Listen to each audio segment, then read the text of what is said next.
যি মুছলমানে ভাৰতক নিজৰ দেশ বুলি ভাবে তেওঁতো আমাৰ লগত আছে। প্ৰব্লেমটো হৈছে যে ভাৰতৰ কানুন, ভাৰতৰ সংস্কৃতি গোটেইবিলাক মানিব লাগিব, তেতিয়াহ'লেতো কোনো প্ৰব্লেম নাই। আপুনি বৰাকত থাকিব, বাংলাদেশৰ ৰেডিঅ' শুনিব, এইটোতো নহ'ব, হয়নে নহয়? গতিকে বৰাকত থাকিব, ভাৰতৰ ৰেডিঅ' শুনক, আপুনি ভাৰতীয়।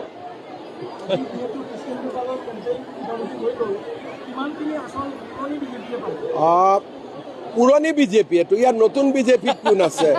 কৃষ্ণেন্দু পালটো জইন কৰা 12 বছৰমান হৈ গ'ল। 12 বছৰততো বোৱাৰীও মা হৈ যায়।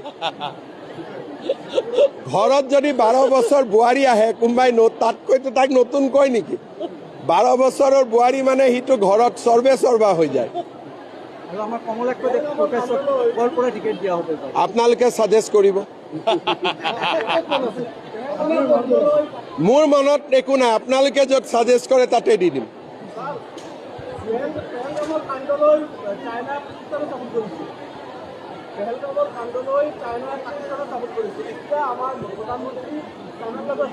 প্ৰধানমন্ত্ৰীয়ে চাইনাত যাব, প্ৰধানমন্ত্ৰী আমেৰিকাত যাব, প্ৰধানমন্ত্ৰী ইংলেণ্ডত যাব, প্ৰধানমন্ত্ৰী ডিপ্ল'মেটিক ৰিলেশ্যন।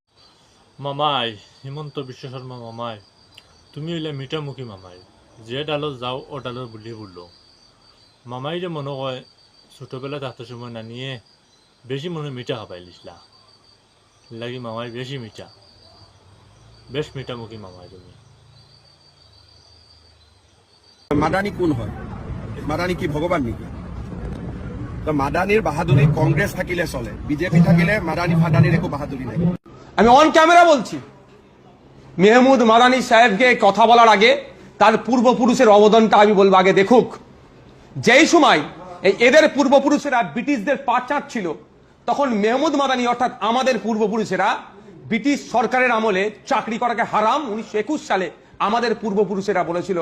এই মেহমুদ মাদানী সাহেবের দাদু হোসেন আহমদ মাদানী রহমতুল্লাহ, যখন এরা ব্রিটিশদের গুলামতি করছিল, ব্রিটিশদের দেওয়া টাকা দিয়ে এরা সংসার চালাচ্ছিল, আমাদের পূর্বপুরুষেরা আর এই মেহমুদ মাদানীদের পূর্বপুরুষেরা রেশমি রুমাল থেকে শুরু করে বিভিন্ন ভাবে কখনো আফগানিস্তান থেকে, তুর্কিতে, সৌদিতে, বিভিন্ন দেশে বার্তা পাঠাচ্ছিল ব্রিটিশদের হাত থেকে ভারতকে কিভাবে মুক্ত করা যায়। আজকে এই গল্প শোনাচ্ছে আমার পূর্বপুরুষেরা, এই মেহমুদ মাদানীর পূর্বপুরুষেরা।